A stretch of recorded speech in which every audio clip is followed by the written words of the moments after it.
Welcome to Clear the Air with me, Angela Lim, medical doctor and co-founder of ClearHead, an innovative employee well-being platform. Clear the Air is a podcast covering those experiences in your life or questions you have that you feel too vulnerable to share with those around you, such as, why do I feel so lonely? And what can I do to feel happier? We get real and raw on these existential questions on mental health and well-being that's puzzled humans for millennia, sharing the science behind what you're experiencing and the answers behind those questions.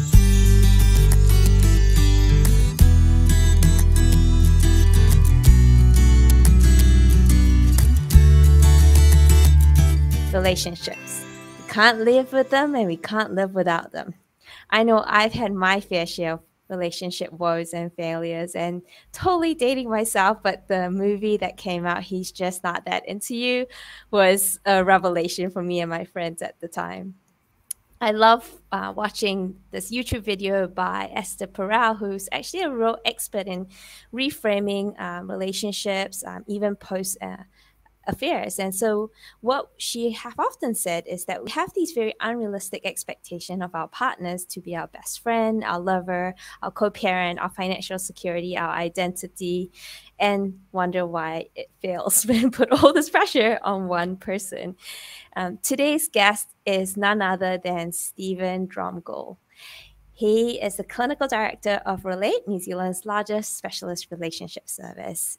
And over the last 2 decades, Stephen has traveled the world training under renowned relationship experts, including John and Julia Gottman. His training coalesced into the development of presence-oriented relationship therapy, an advanced integrated approach to working with couples. Stephen has a special interest in preparing couples for healthy relationship and post-recovery after discovery of an affair.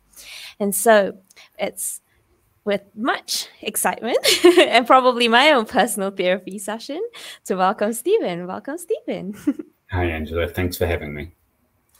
Well, Stephen, why don't we just kick it off with what made you decide to specialize in relationships? It's a funny story. I originally went into therapy because of my interest in men's work, and I grew up having a relationship with my father that was quite difficult, and was doing some therapeutic work, and thought, oh, this feels good, and I was doing men's work, and I got into that, and then I got married and was thinking, what the heck is happening here? And so I was working with men, many of whom were in relationship, and so it was really a process of kind of learning through that process, learning from my clients, reading everything I could get my hand on, and through a series of things, eventually it came to a place of recognizing that working with couples was something that I needed as much help, and wanted to be learning as much as possible about. And but it was also, I've worked with sexual offenders, with sexual abuse survivors, with people who have experienced lots of different kinds of trauma. And what I've really come to see is that having a couple who can support each other, who can support their kids, set people up, for good outcomes, and it really sets society up for a good outcome. And so making a kind of difference is important to me, and it seemed like this was one of the most effective ways to do it. Wow. I think, sometimes when it comes close to home is kind of when you really get really into it. And I mean, almost every single individual on the planet will have some sort of relationship, and as they get older, romantic relationships. And we often start these things off with such high hopes, and yet these divorce rates is 1 in 2 will end in divorce or separation. And it's kind of mind-boggling, if you bought a product that has a 50% default rate, would you still buy it? So, I mean, why don't you share with us, in your many decades of experience, what are some of the common relationship myths that you've seen circulating on social media, in the therapy sessions that you're having? Why do these relationships fall apart? Yeah, and I just want to add something to that idea of the 50% divorce rate. It's actually worse than that, because of the 50% who remain, 18% of people get into a relationship and stay in a relationship, but they're miserable for their entire life. They die about 10 years earlier. And so that's another 18%. Then you've got 18% who really struggle, but then manage to find a way to get to a happy place. But there's really only 16% of the population who actually get into a relationship and, and it just works, naturally. They're quite a small group. Often, it's still slightly better than buying the lottery, right? yeah. So it's one of those things that I say, I've never worried about job security. There's always going to be a need in terms of that. But in terms of myths, this is actually something I wrote a short book on last year, and it was really looking at the fact that in the West, we have a particular issue in that we believe that relationships are designed to make you happy. And that is quite frankly delusional, is kind of the nicest way that I could describe that belief. And to think of it, if you think about if you decided you wanted to start a business and, success in business was going to a bar, getting really drunk, picking someone while you were drunk, and then signing half of your assets over to them and a commitment that, you were going to run a business with them for the next 50 years and neither of you could leave. And that's what would make you happy. People would unsurprisingly laugh you out of the house. And so one of the things that we see when we compare Western relationships with Eastern relationships or arranged relationships, their success rates are actually quite a lot higher, except when they start having much contact with Western TV, Western internet, and Western values, all of which promote the idea that relationships are designed to make you happy. But where you don't have those, so I've done some work in Qatar. And what you will see there is a culture that the job of relationship is to protect the family, to raise children, to transfer wealth. So the expectations are different, and so there's an understanding that if you want the relationship to be good, you're going to have to work at that relationship. It's not just going to magically make itself happen. So sure, there will still be unhappy relationships under arranged marriages, but that idea, because if you go into the honeymoon stage of relationships and you're so in love and it's so amazing, and then the expectation is that it's going to be like that for the rest of your life, you're going to be sorely disappointed. And that even just at a biological, chemical level, the falling in love experience that we call limerence is driven by a whole series of neurotransmitters, phenylethylamine in particular. Phenylethylamine is what your brain produces when you smoke crack.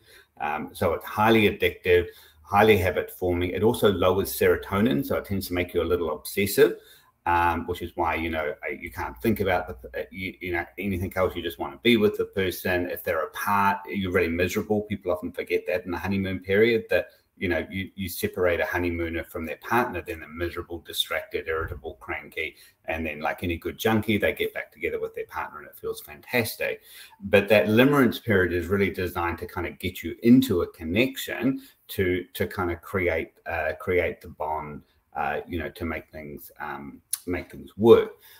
Once it's done that job and you have some stability and you've got some settling, then the phenylethylamine in particular tends to lower, and then suddenly we're in a relationship with another selfish human being, with whom in the West we have these inflated expectations that they're suddenly magically going to be everything, as Esther was saying, and make us happy, and we don't have to do anything because they're the ones that are responsible for our happiness.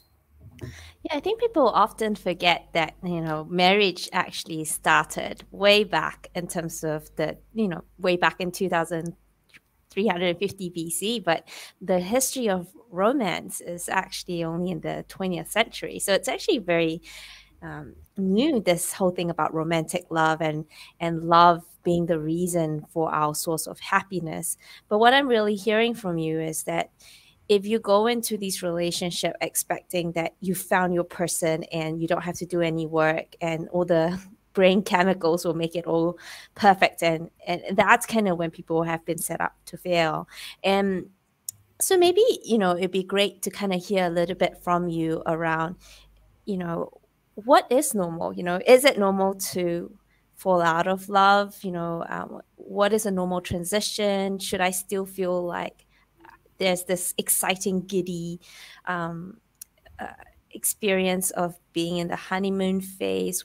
And then we know, of course, for some of our audience, parenting really changes the dynamic again. So it would be great to kind of hear from you, maybe what, from your experience, are normal phases of relationship evolution in a healthy, positive way, so that people don't go, oh, I don't feel that excited, giddy experience anymore, and therefore I must not love you anymore, and I need to now go find a new person to get that feeling from. So, so I do just want to say one thing, lest everyone think that like I'm anti-romance in terms of this, and I also want to correct, because sorry, you just perpetuated a myth. The entire book of the Song of Solomon in the Old Testament, which was written, BC, is an erotic love poem. The Sufis were writing love stories. So, the idea of marriage as this for the purpose of love thing, is a relatively new idea. But the idea of romance, of passion, of excitement, people falling, all of the classics are really built around that process, and a lot of it is in the context of it. But this, yes, apologies. I did want to frame it the way that you frame it, which is marriage for love is a new concept. But absolutely, it's this very narrow concept. Yeah, there is a new concept, and it's very foreign. And in fact, if you went back into Victorian times, the idea would be that you got married to have children, to transfer property. There was even this kind of prohibition about really feeling lust for your partner. So they had this awful habit of, you would have intercourse through a sheet with a hole in it, so that you didn't, experience lust for each other, because that was just terrible. But if you wanted to find passion, love, you would find it with someone else outside the relationship, and be discreet about it. So very different, mores that have developed over time. So let me get back on track. So for most people, that honeymoon experience is designed to actually help you connect with someone with whom there is some familiarity. And what this means is, in the first couple of years of life, when we're born, even when we're in the womb, we're entirely dependent on another human being to look after us, to take care of us, to keep us safe, so that we can survive. And as human babies are quite dependent, and so we need that care, particularly for the first couple of years of life. And so during that time, what we do is we fuse the idea of safety and connection as the same thing, unless we were really raised by wolves. That's really what we'll tend to do. And so then what we will do from there is, if we survive, by the time we just before we turn 2, the brain goes through a big neural prune. We lose the ability to speak Russian and Indian and Chinese, if that's what you weren't raised with, because they weren't in your familiar upbringing. So your brain didn't develop those neural connections. So I'm never going to speak Chinese like a native speaker. But we also know what love tastes like, what it feels like, what's the comfort food. Is this a safe house? If I cry, will someone cuddle me, or will someone hit me? And in both of those environments, if I survive, I'll just develop a strategy. And the strategy might be, I don't cry, because then I get hit. Or the strategy might be, people just hit me. That's kind of what happens in a relationship. Now, all of this is unconscious primarily.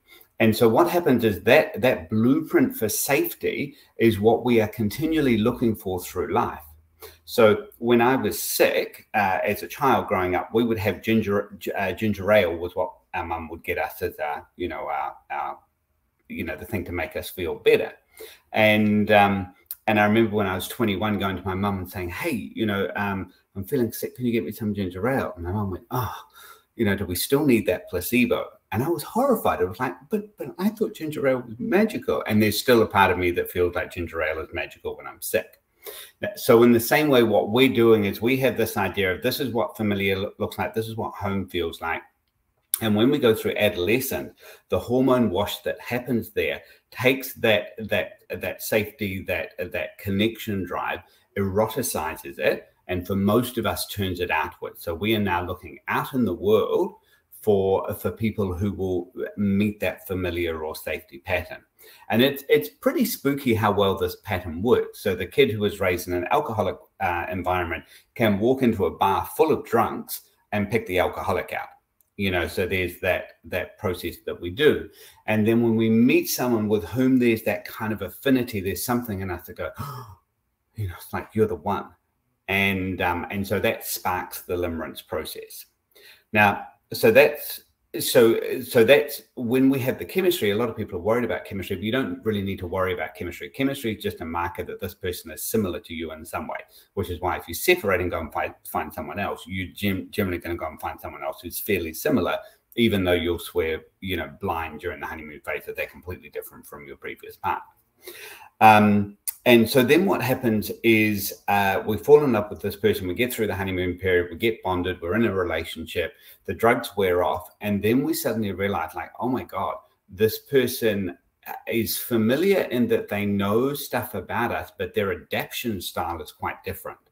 So the kid who cries and the kid who was upset and never cried so they'd get hit falls in love with the kid who just got hit and would cry anyway.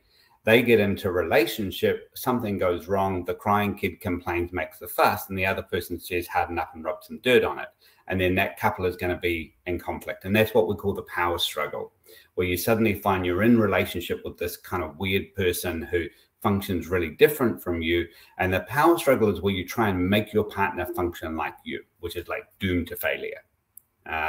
So I got raised in a household which was kind of not very good with emotion. So, you know, very logical, very clinical. You know, if you wanted to get stuff, you'd make a logical argument, sort of saying, I feel upset, or, you know, I hurt my feelings, you know, you kind of get looked at or laughed at, like it wasn't a good strategy. So I tend to be attracted to women who are very emotional, very empathic, which is wonderful in the honeymoon stage. And in the honeymoon stage, I'm more relaxed, I'm more empathic. But then my natural functioning style, especially under stress, is to be very calm, very logical. How do we fix this? You know, how do we move through this problem, which doesn't feel supportive for my partner? And so the power struggle is where you keep fighting that stage. And what can happen is you get to the stage where both of you are so exhausted and so frustrated. You know, why is this woman so crazy and so emotional and so neurotic? And why is this guy so cold and detached and uncaring, and he doesn't love me? And, you know, why are they like that? At which point in time you can exit the relationship. And that might mean you get divorced, or it might just be, you know, you spend a lot of time at church or watching TV or, you know, riding your bike, you know, for 7 hours a day, you know, doing those distancing kind of thing. And so that's kind of the crisis point. And, or the other thing is you get to this point where it's like, this is really not working. We need to do something different. And that's the recommitment phase, where you have the option to look at moving into a different kind of relationship. And this is where you've got to start doing the work, start doing the, you know, using the tools that you have. Now, the challenging thing is that if your models weren't great when you're growing up, you're obviously going to have more struggles because you've got sucky tools. You know, your idea about how to do them aren't really great. So that's kind of the bad news. And so that group that we call the naturals, you know, that just fall in love, stay in love, you know, and it's just easy and natural. It's like, well, you know, we have an argument, but I listen to her, she listens to me, you know, we have a hug, we sort it out together. I don't see what the big fuss is. And people are like, how do you just do that? Why don't you yell at each other like most normal people do? Like that's natural for them. But they're a relatively small group. But the good news is if your childhood experiences weren't really great, you're obviously going to have to work harder to do something that actually does work, to collaborate better and to do that. But if you had a really great childhood and then you get into a good relationship and things are going well, that's good, you know, and being in a good relationship is better. If you had a crappy childhood and you get into a halfway decent relationship, yeah, that is so much better. You get into a good relationship and you're going to wake up every day thanking God that, like, wow, this is so great to be in an environment where it feels safe, where I can express my feeling, where I get loved, where I get, you know, held, where someone cares about me, where we can do all of those kind of things. Because intuitively, you know, the child part of the brain that develops after the baby brain, that's the part of the brain that holds our longings, our desires, and that's the part of the brain that's quite aspirational and does want the romance and the cuddles and the great sex and the playfulness and the, you know, the intellectual companionship, and, you know, has those huge things. And so the project of relationship is to get into an alliance together with your partner so that you can build towards that kind of relationship. So much to reflect on. Maybe, yeah, you said so much, and there were a few things that went through my thoughts as you sort of talked about it. I think the first is that this whole thing around that what you want when you're in a place where you're happy and peaceful and not stressed, and what happens when you are stressed and how you respond to that can be very different. And so that's kind of when you start to see the conflicts happen. And as you said, you don't know who this person is that you sort of fell in love with. And I think which is one is to just acknowledge that there are different attachment styles and different ways in which people respond to stress. And not one style or response is better than the other. Obviously, there's some that are healthier than others, but we hopefully, even if we don't learn them in childhood, as you mentioned, that we can learn them and as we get into being adults. And what was kind of interesting for me and was when you sort of talked about when someone was growing up in a situation that they might, for example, not have good, healthy relationship modeled as a child, but then they get into a relationship that's relatively healthy. I have also noticed patterns of behavior where people almost self-sabotage that relationship, because to come back to your original point, when we're growing up, we build familiarity on how things should be. And one of the things that someone said to me was actually people pick partners that as familiar even in its dysfunction. So they're looking for the familiarity and how the dysfunction would manifest. So for example, if you are someone who's incredibly trusting and someone who is used to being controlled, might find that very disorienting and actually then sabotage the relationship. So how do you reconcile this, I guess, this dichotomy where, like, especially because most of us do grow up in not the healthiest relationship modeling, and how do we prevent that from being perpetuated? And of course, the most extreme case of that is cases like domestic violence, and where we see basically children who are abused then growing up and then abusing their children. And so how do you break that? I think coming back to all of that is like, maybe if you could share, how do you prevent this conflict from manifesting? And then as you're starting to allude to, what are the steps that we can all learn, because not all of us have learned them growing up, on setting up healthy relationships and not abandoning good relationships just because they feel unfamiliar? Yeah. So thank you for that. That was a really good summary and reiteration of that point, that we do look for what's familiar, even if familiar is dysfunctional.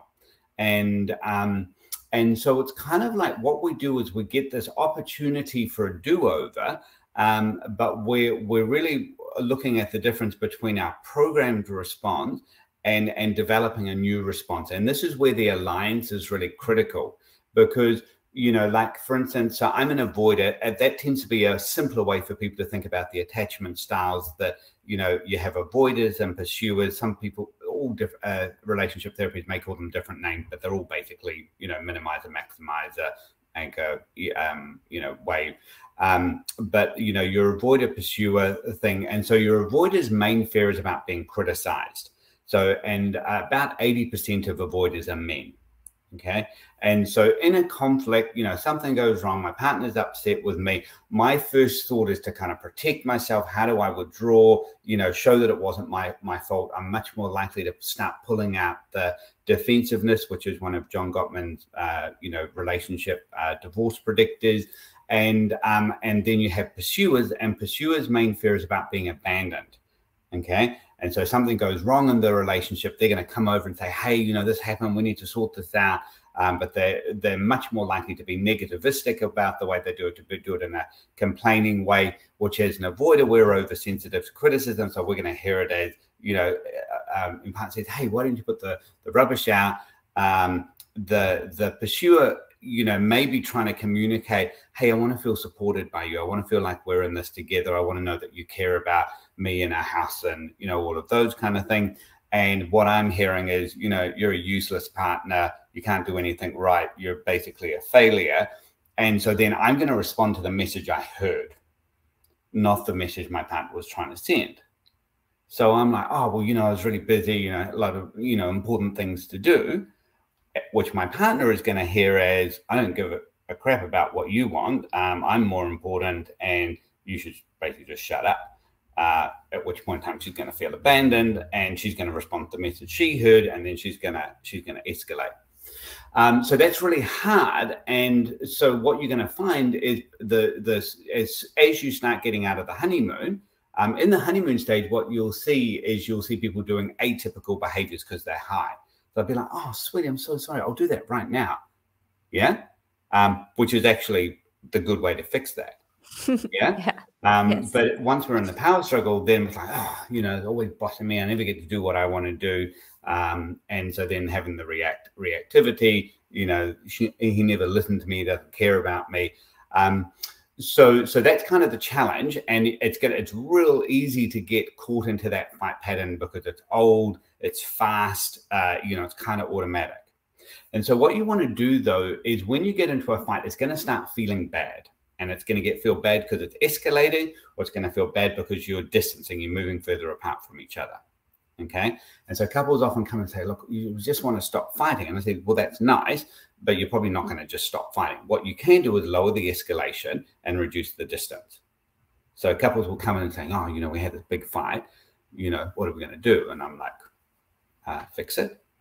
And they look at me like, hang on a second, I thought we were paying you to do this. And I'm like, no, I'm just thinking that you guys can fix it. I don't know what your skills are. And so they'll say, well, you know, I was just really upset with you. You know, that will normally be the pursuer. And the avoider's like, well, you know, I don't think it's my fault. And I just asked them, does that feel like it's working? And they're like, no, you know, because they're in their 5-year-old brains at this point in time, 2 5-year-olds kind of yelling at each other. And then say, okay, so try something different. Okay. And so they're saying you're basically looking for someone to move out of defensiveness to move into accepting responsibility. Hey, okay, you're right. I'm sorry. I know it was my job. I should have done that. And honestly, I completely forgot about it. And I know I forgot it last week as well. And then partner relaxes. Oh, it's taking my point on board. Yeah. At which point in time they might say, yeah, and I know you have been really busy, and I know you didn't do it on purpose, but there were like maggots in it when I went to put the rubbish out, and that was really disgusting, and I wanted to throw up. And then partner can say, oh shit, I'm really sorry about that. That's really disgusting. I'll go and sort it now. So it's a little bit slow, not as easy as in the honeymoon, but then they're kind of learning how to do that. So it's essentially learning to kind of put that new skill in place. So the central kind of point of the model that we developed, but that model was really developed for baby therapists who were kind of learning how to work with couples. And it was just saying, all you need to do is look at the space, the connection between the couple. And if it feels horrible, you're doing something wrong. Yeah. So what you want to do is change it. So, you know, I'll sometimes say to couples, like, think about it. Like if you're making love and you're having terrible burning pain, or just like it's really, really uncomfortable, you don't think, oh, we should keep doing this and hopefully it'll get better. You're like, let's just stop and try something different. It's exactly the same with communication. So that first intervention can be, oh, hang on a sec, let's stop. We're just doing the pattern. Let's just stop, take a breath, because the breathing helps calm your body down, you know, activate your rest and repair system and get you out of fight flight. And that helps you turn on the top of your brain. And then you kind of go, like if you're the avoider, you know, my tendency is to retreat. And that freaks out my pursuer partner. Okay. So once I'm breathing, I'm like, oh, I'm being defensive. I'm blocking. I'm physically backing away. Okay. I need to do the opposite. I need to move towards. Yeah. And then the mature would go, okay, hang on a sec, I know that I'm going to tend to go into his world, start telling him what to do, start trying to overmanage that. I need to come back into my world, breathe, and calm myself down so that I become less scary and, collaborate with that. Yeah, I mean, hearing what you're saying, there are actually some very simple things that we can all do, regardless of what type of relationships we're in, what type of attachment styles we have. Because really what you're saying is there's two things here.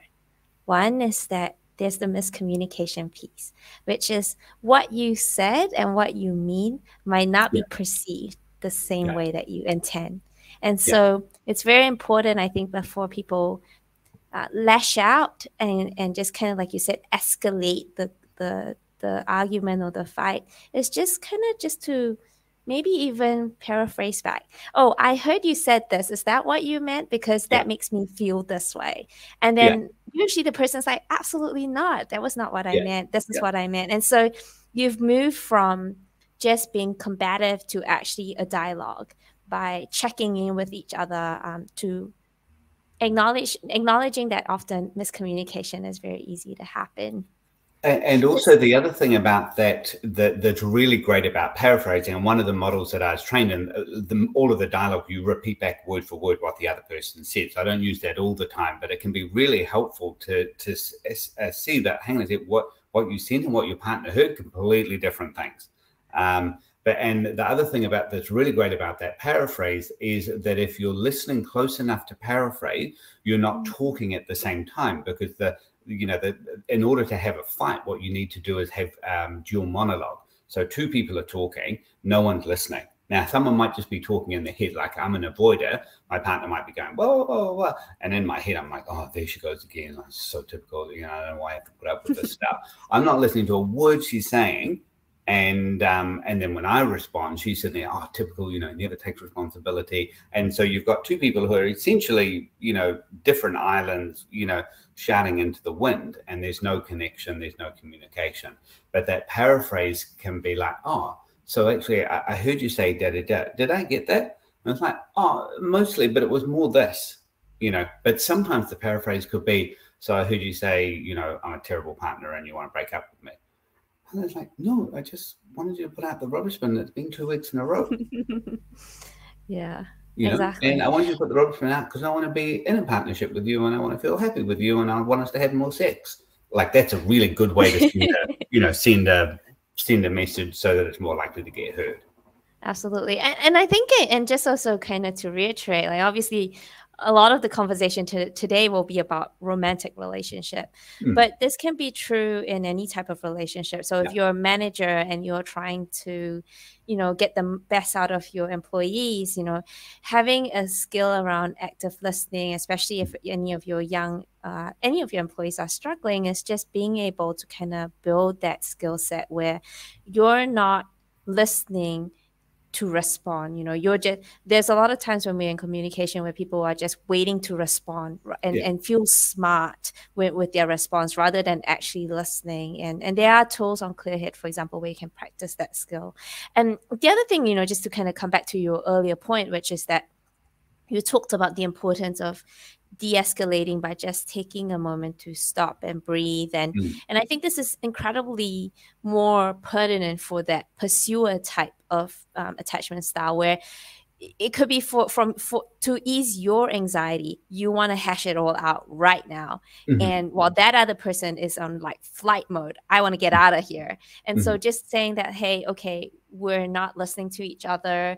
This is not going in the direction that would be able to be resolved. Let's sleep on this and let's pick up things tomorrow when we're not incredibly high on all the brain chemicals that inspires us to either fight or flight, I think. So I think it's just really recognizing that you've given us two very clear things that we can all do, which is one, check in with the other person around what they mean and have a dialogue. And two, if things are escalating to a point where it's unhelpful, then just take pause and say, let's pick this up the next day when I've had a chance to sleep, process it, and not be immediately lashing out. And one of the ways people sometimes say is like, write that email, but then delete it, Yeah. So you feel like you get it out of your chest, but you don't kind of open Pandora's So box. can I slightly interrupt you, because that strategy sounds nice in theory, but is unlikely to work, simply because for pursuers, it's too long. So in general, what you want to do with a conversation is sort it in 5 minutes. And what that means is less word, more focus, doing all of those kind of things. But it is true that if pursuers will kind of calm their affect, that will help. But the thing that pursuers are really good at is they're good at words. Okay, which avoiders suck at under stress. That, and particularly if they're guys, we have a thicker corpus callosum. It's harder for us to access those language sensors, which is why you'll often see guys stonewalling, going silent. So in most cases, one of the things that works better would be if the pursuer did that, took a breath in the moment and just leaned forward very gently and put their hand on their partner. There'll be some people that won't work, but there's a lot of guys that we tend to be touch deprived. So just that touch that says, hey, I know you're trying really hard. Yeah. We'll get through this. So if they could use their words for that actually will soothe their partner, but it will actually soothe them. Because if you say, hey, let's just part this and do it tomorrow, that's super stressful for them. That's true. But that touch gives them something to do. They can do it in the moment. And then what the avoiders can do, the avoiders can breathe. And also, so the thing that they will, that they can do is if they breathe, and again, if they can lean forward, do touch as well, that's pretty much never going to be a bad option. It's very seldom that, even if a pursuer says, don't touch me, because they're mad, the fact that you lean forward and wanted to touch them, that's still making things better, even if they didn't want, even if they tell you not to touch them. So, and you wouldn't touch them if they said don't touch them, but you would still lean forward. You're going to be as close as you can get and say, hey, we're going to get through this. It's really kind of recentering it to we're a team together, you're not out fighting this alone. And so that's not, I do want to get to your expertise, which is around affair recovery. So, if we think about the fact that, okay, let's just say these couples, they did not employ any of the strategies that you and I have been talking about, and they fester and if I was thinking about some of the stuff that I learned from Esther Perel, they talked about how affairs happen when people are looking for a part of themselves that they've lost through being in that relationship. And it might be because, for example, they don't feel heard, they don't feel seen, and the way in which conflict is managed makes them feel unheard and unseen. And let's just say then affair happens and they actually genuinely want to stay in the relationship. Sometimes it's because they have kids together. Sometimes it's because they still love their partner, a whole host of reasons. Like, I've come to you now, me and my partner, we've sort of had this whole explosion that we've had an affair, one of us. And what happens now if we come to your practice? What do you do from that perspective, and what do you advise? Okay, so so I just want to reiterate that, because Esther, so one of the things I'd say is watch that TED talk that Esther Perel did on infidelity, the rethinking infidelity thing. It's fantastic. It's a really good place to start. And because part of it is really recognizing, when people are looking for something different, one of the most common things that we see in relationships is that people get into a relationship and they get into this stable space and they've stayed together for a while. And so you kind of have the baby part of the brain that wants everything familiar, it's the same food, the same place, the same people, all the routine. And then if you have babies kind of need that kind of thing. So life can get pretty boring. Like, it's stable, but it's boring. And then we've got the kid, and the kid wants to go places, meet new people, have excitement, have adventures, get out and do all of those kind of things. And in my experience, a lot of the time when people are having an affair, it's like they never stop loving their partner. Yeah. you know, like it might be a bit boring, might get a bit frustrated, but, you know, like there's a real safety piece there. But oh, shiny new toy over here, you know. So it's a little bit like the 4-year-old that's like wants to have a new playmate over. You know, they didn't stop loving their mum because they wanted a new playmate over. They were just like, oh, my friend come out. No, you can go away and make us cookies. And I'm going to play with my playmate, but I still want you to be there and do all of that kind of thing. So that's a really common scenario that we kind of have, which obviously does not feel great, you know, for the partner who doesn't interpret that way. That's like, you chose someone else, you know, this was supposed to be our space, this, you know, you're my person, and now they feel betrayed and abandoned and all of those kind of things. So the fundamental thing that I'm trying to do in the first session is basically see if the person who has had the affair is willing to do the work to repair the breach. So before you repair the relationship, you need to repair the breach, which means you have a disproportionate kind of tilt in the relationship. So it's an asymmetrical wound. Okay, so you got a scratch, she got a shotgun to the guts. Yeah, and so it's really just the willingness to kind of keep showing up to do that, to do the work. And so what that really involves is at a base level to saying, I'm here, we're going to get through this, I will keep showing up even when this is hard. Because what happens is the person who left needs to hold hope for the relationship so the other person doesn't need to. You know, so the other person can be, I hate you, you're disgusting, you know, I want to leave, you know, this is terrible, I don't know if I want to stay. You know, they can flip-flop all over the board for this period of time. It's not that long, but this period of time, it's okay for them to be in shock. It's okay for them to be in loss. It's okay for them to be, you know, to feel traumatized, because this is a really primary kind of wound that's happened. So commitment to be in the relationship. I'm not going to leave you, so you meet that attachment need. Second thing you need to do is to create an atmosphere of safety, of honesty. Because affairs basically require that you start lying. Often we start lying to ourselves, you know, oh, no, we're just friends. No, we're just going out for a drink. Oh, it'll just be this, but it won't go to that. So that continues. And then those lies are also happening for the partner. And what that means is suddenly then the partner is often having to rethink the whole relationship. You know, well, he says he loves me. Does he really love me? You know, what does that actually mean? You know, so that's the kind of challenge, that challenge about speaking the truth.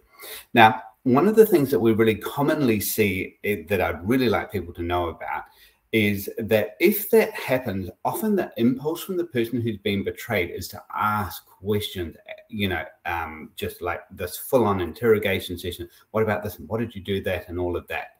Now, there's a good reason for it, which I won't go into now, but it's an attempt to get relief that won't actually work. It's a little bit like I had eczema when I was a child, and my skin would get really itchy, so I'd want to scratch it, but I'd scratch it till I bled. It's that kind of thing, just on your soul. People want to read the messages, see the pictures, now, and you can't unsee that stuff. You do that, you're gonna remember it for the rest of your life. And also your partner, particularly if they want to stay, is torn between, like, I want to tell you the truth, you know, so I can kind of unburden myself. But if I tell you this stuff, you might leave. And so what tends to happen is you get this sort of staggered disclosure where stuff gets dribbed out, and so that's terrible. It's like the partner's getting punched in the face over and over, you know, again. And so one of the things that I get people to do is to write their questions down. Okay. Because there is a time a little bit later in the process where we want to run through those questions, but the first 2 weeks is about breathing, taking care of yourself, sleeping, finding safe people that you can talk to. You can eat chocolate because you're going to lose weight like nothing else. You know, whatever you can do to, you know, to comfort yourself, to get through that experience, do that. I'm not going to recommend alcohol because it's a central nervous system depressor and you're under stress. But, you know, healthy food, getting into sunlight, you know, having a good cry leaches stress hormones out of your body. Doing journaling, all of those kind of things help. And then you are going to need to see a specialist really to kind of get through that, because the last thing you want to do is to get through the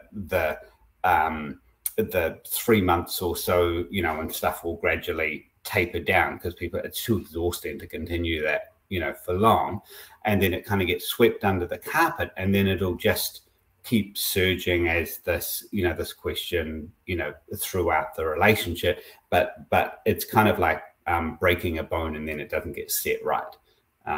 So really what you want to do, and so we actually have a free resource on our website, because we knew that even if people were booking us, even if it took 5 days to get in for a session, even if it was 3 days, they were often doing damage, in that time period. So we have this free resource about how to, survive the first week after a betrayal, which you can get for free. And I think, and just, I guess, to kind of feed onto that as well, like, so Clearhead is a modern day EAP provider, and we find that most employers these days are quite progressive around recognizing that most times people, when they're at work, what they're struggling with is not work related issues, but personal stuff like relationships. And what we find is most employers are actually happy to fund the ability to see a relationship expert or couples therapy. So check in with your employer's EAP provider. Clearhead is one of them, and hopefully we can get that support. If you're listening to all of this, it's triggering for you, and you're ready to seek some help. So coming back it makes so much sense from an employer's perspective, because the particularly in that first couple of weeks after an affair, you're kind of useless until you've done the work that you need to do. And so it's from, if there's any employers watching, this is like, if someone is in massive distress, like ship them off to see someone as soon as possible. Absolutely. I mean, so let's, you've given us some very practical tips on, if you're going through this, you've experienced an affair, and you're trying to recover from the trauma and repair the relationship. But, it kind of, like you said, it requires two to tango, which is you have to start with that question, like, do you even want to work on this? Do you want to save this relationship? I think, and it doesn't even have to be about that there is an affair, just even some of the stuff that we talked about earlier, how do you get someone to go from not just constantly be in conflict and arguing, but actually actively listen? How do you get people to pause and all those things, these tools, these tricks, these even just going to therapy? It requires both individuals to want to participate. So what is your advice when one part of the couple is very motivated and the other couple either don't see a problem or don't believe in needing therapy, don't believe in the tips and tricks we've just shared? How would you advise people who are in those situations, who's trying to bring their partner along so that they could improve their relationship and hopefully not end in separation or divorce or just being miserable together? Right, that's a really good question.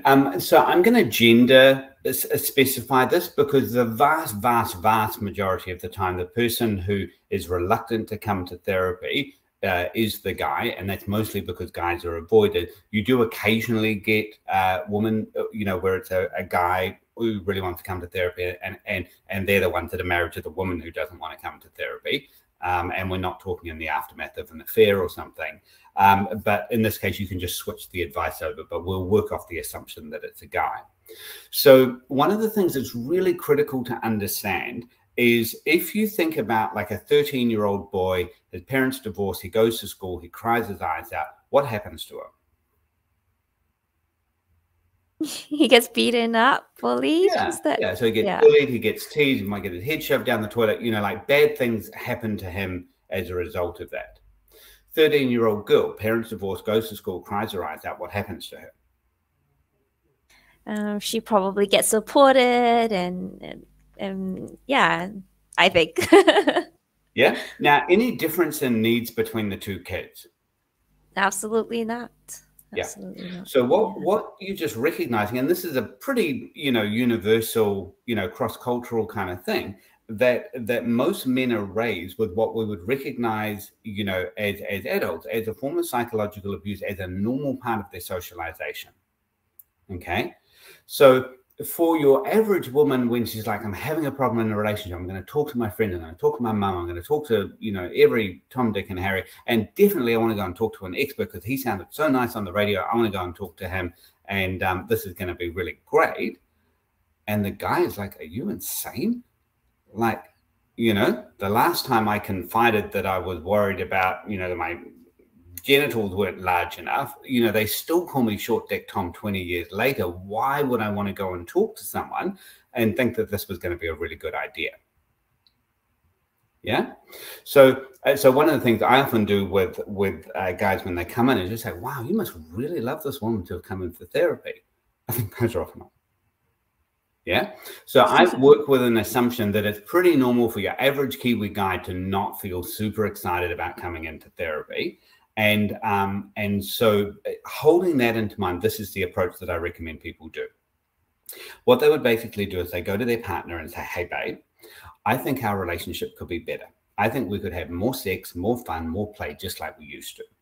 Okay? Because we're staying away from, we have a crappy relationship and it's your fault because you suck, which is how the avoider is likely to hear it. Would you be open? And this is specific, and you should literally write this down so you use exactly these words. Would you be open as a favor to me to come along to one session? Would you be willing as a favor to me? Okay? Because most guys are, you know, if there's any part of them that's connected into their relationship, they actually want to make their partner happy. So you just set them up. Like, you know, the therapy can be terrible. But if they win, so if it's, you know, a favor to him, it's like, okay, fine, I'll do that stupid idea, but, you know, I'll still go. And we're only committing to one session. Okay. And the reason we're doing that is because, again, most people are not familiar with therapy, you know, and so like, oh my God, we're going to spend like 20 years in therapy and, you know, and then we're going to turn into like these tree hugging hippies, like whatever. There's no context for what this actually looks like. Whereas the idea of like, oh, okay, well, yeah, I mean, I can survive an hour or 2 hours of just try. You know, weird, but you know, I've done loads of weird things for my partner, and you know, would you be willing to do that? Now, in most cases, 70-80% of guys will say, yeah, okay, and then book it like right then. You know, make a time, book it. You know, this time you exactly. Yeah, and Clearhead has like this like online booking system, so real time availability, booked for tomorrow, done. And then the second thing you do is you basically say, and if they say no, if they're like, oh no, that's a waste of time, we don't need that, we'll be fine, you know, There's two approaches. The simple one would be say, oh, okay, what's your plan for how we get better? And they go, you know. And then you could have a conversation about that. And then ideally, if they do have a plan, then you try it. And if they don't have a plan, you say, look, we could try it for a week or 2 weeks. But if it's not working, would you be willing to come then?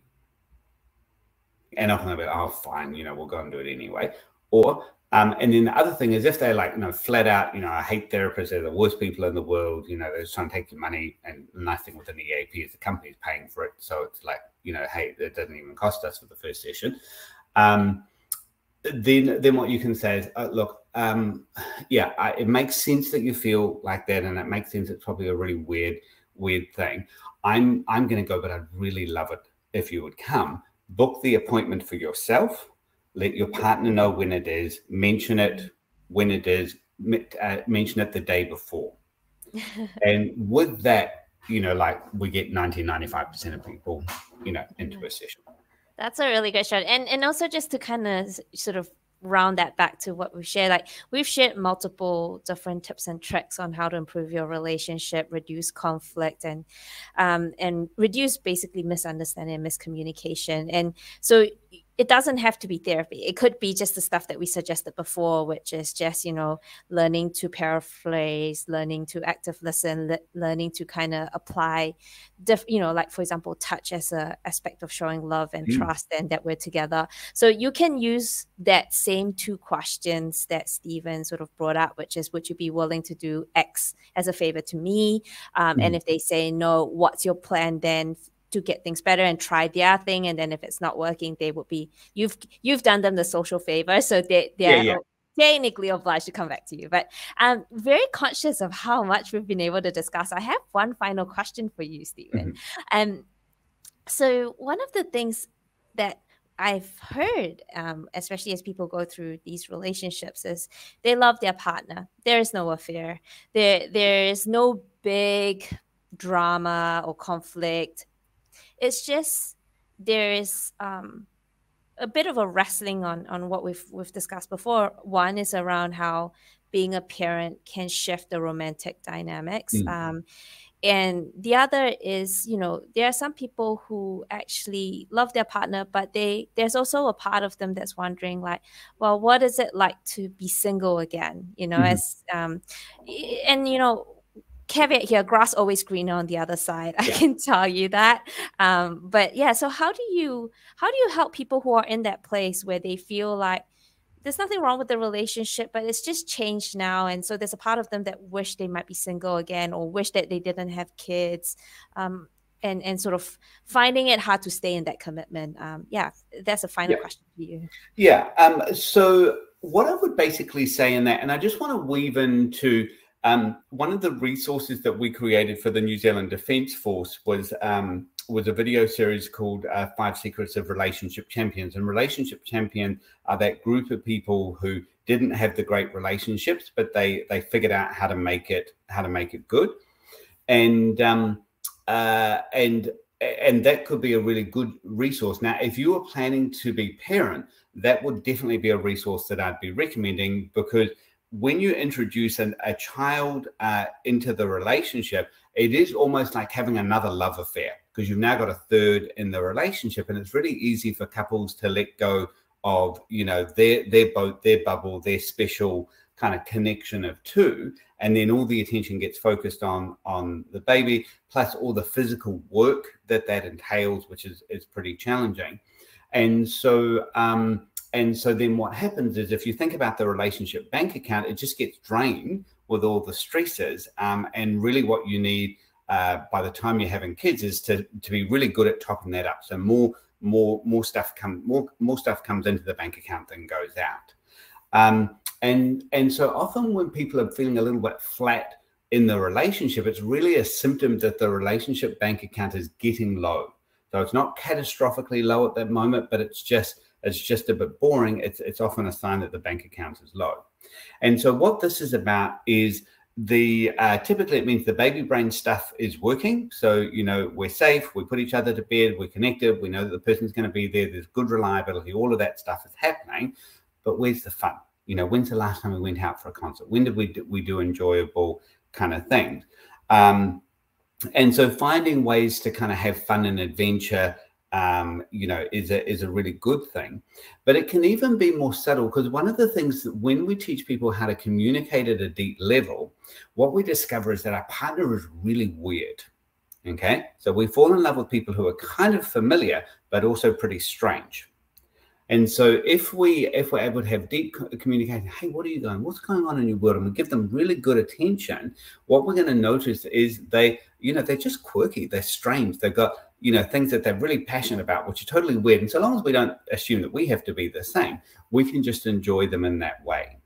And then what you can do is, because you're sort of growing into stuff, you can say, hey, like I'm feeling really excited about, I want to take up kite surfing, or, I want to try some new cooking, or I'm really, challenging and adventurous and exciting. I want to try something new in the bedroom, which doesn't mean you need to introduce weird sexual practices. It might just be that you open up your eyes when you make love, or you take some time to, tell your partner 15 things you adore about their body.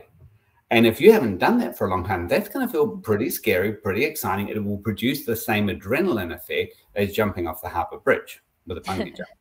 Yeah. So learning how to communicate more intimately, how to create those kind of connections, to have those moments where you really kind of see each other. So you're not the maid and the butler in the house. That's basically how you kind of create the excitement. And what that does is it means, like, when couples leave the house, that you take the time, you give each other a good squeeze, you look each other in the eye and say, hey, babe, I'm going to be back, at 6, and I miss you, and give them a kiss, walk out the door. And like the baby brain likes that because that's familiar. And the kid's like, woo, you know, that was exciting. And you come home and like you pick a little daisy or something from the garden. It's like, hey, hug, you know, do it. Just those small little things will create the excitement, because what you see in the honeymoon is massive expenditure of resource, effort, time, imagination, all of that stuff going into the relationship. And so we think it's our partner that's making us feel fantastic. We're actually doing it ourselves because we're investing in the relationship. So that intentional choice as a gift to ourselves to invest in the relationship tends to create more of that excitement. Now, if you really want to screw it up, what you can do is you can you know, do something for your partner and then expect that they need to, you know, do exactly the same thing back, or they need to pony up in that kind of way. And then you're going to feel more resentful. But if you choose as an expression of who you want to be, that you want to be more loving, that you want to be more playful, that, you know, you want to introduce excitement into the relationship, and you start, you know, doing that, inviting that collaboration, you know, that generally is the best way to kind of manage that thing. And often behind a lot of boredom, what I've really seen is people really scared to ask for something new, to kind of push the boundaries.